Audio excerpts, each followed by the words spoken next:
السلام علیکم ورحمۃ اللہ وبرکاتہ نحمده ونصلی علی رسولہ الکریم اما بعد۔ آج کا سبق سن لیجئے۔ آج کے سبق کی سرخی ہے قرآن سے دوستی کیجئے، پارٹ نمبر 77۔ حضرت بریدہ رضی اللہ تعالی عنہ نے رسول اللہ صلی اللہ علیہ وسلم کا یہ ارشاد نقل کیا ہے کہ جو شخص قرآن پڑھے تاکہ اس کی وجہ سے کھاوے، لوگوں سے پیسہ مانگے، اچھا قرآن پڑھے پھر لوگوں سے پیسہ مانگے، ہدیے مانگے، قیامت کے دن وہ ایسی حالت میں آئے گا کہ اس کا چہرہ محض ہڈی ہوگا جس پر گوشت نہ ہوگا۔ یہ روایت بیہقی میں ہے، شعب الایمان میں ہے۔ یعنی جو لوگ قرآن شریف کو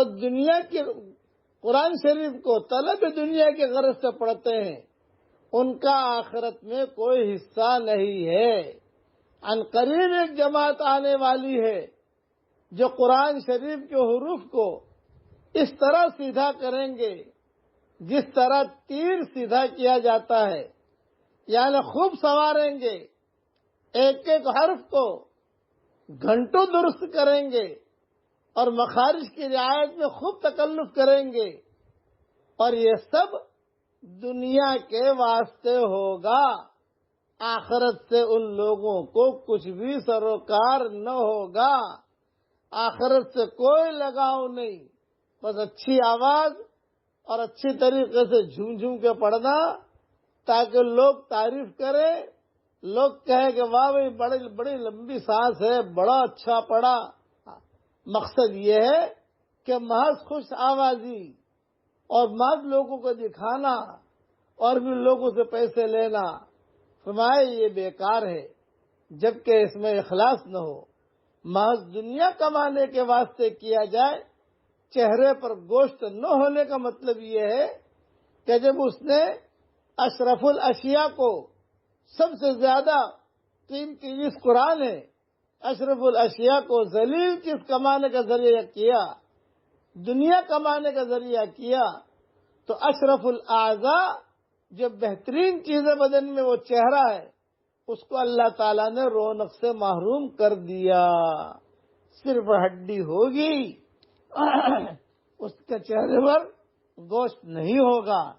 اس لیے قرآن شریف پڑھے لیکن اللہ کے لیے پڑھے، ایسا نہیں کہ لوگ تعریف کریں۔ اسی لیے کہا جاتا ہے رب تال للقرآن والقرآن یلعنہ، بہت قرآن کی تلاوت کرنے والے ایسے ہیں کہ قرآن ان کے لیے بد دعا کرتا ہے، کیونکہ اللہ تعالیٰ تو نیتوں کو دیکھتا ہے کہ اس نے کیوں پڑھا ہے۔ اس لیے قرآن کی خدمت اور قرآن پڑھنا اپنے بچوں کو بھی کہیں کہ اچھی آواز ہے تو دنیا کمانے کا مقصد نہ ہو، لوگ واہ واہ کرنے کا نہیں، آسمان والے واہ واہ کریں کہ ہاں بھی اس کا اللہ کے یہاں مقام ہے۔ اب پڑھ لیجئے میرے ساتھ، اللہم انی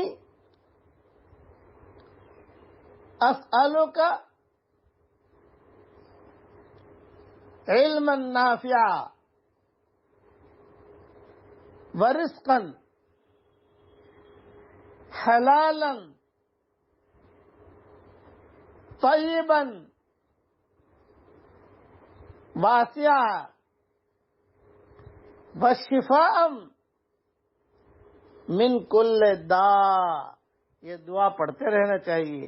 علماء نے لکھا ہے، روایت میں آتا ہے رسول اللہ صلی اللہ علیہ وسلم فجر کی نماز کے بعد سلام پھیرتے ہی یہ دعا زور سے پڑھتے تھے۔ مائیں کہتی تھی ہم سنتی تھی۔ یہ دعا فجر کے بعد بھی پڑھنی چاہیے، اور میں نے مومن کے ہتھیار میں بھی لکھ دی ہے یہ دعا، اور ویسے بھی اٹھتے بیٹھتے پڑھنے کا اہتمام کرنا چاہیے۔ اللہ تعالیٰ یہ دعا ہم سب کے لیے قبول فرمائے، اور قرآن کی خدمت کرنے کی اخلاص کے ساتھ اللہ تعالیٰ ہم سب کو توفیق عطا فرمائے۔ آمین۔ وآخر دعوانا ان الحمد للہ رب العالمین۔